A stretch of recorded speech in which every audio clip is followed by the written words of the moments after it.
Hello, this is Tamika's artistic representation. I chose to do the 4 goals, hypotheses, methods of psychology. I chose to present my ideas within a cross. The 4 goals are how to describe behavior, to predict behavior, to explain behavior, and to control and change behavior. The first leg of my cross is the red, which is describing behavior. A psychologist is able to describe behaviors of people by analyzing the situation and how the person is acting.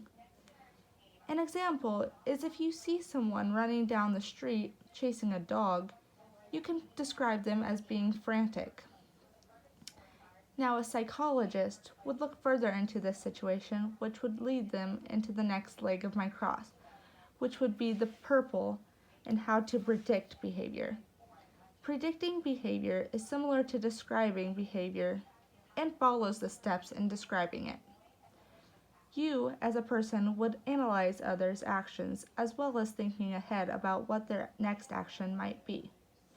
For example, after chasing the dog, you predict that they will catch the dog and probably lightly punish the dog for running away. After you have predicted their next actions, the next goal would be to explain the behavior, which is in the green. To explain the behavior, you will need to go over the last 2 steps and think through what has happened. You may ask yourself a question.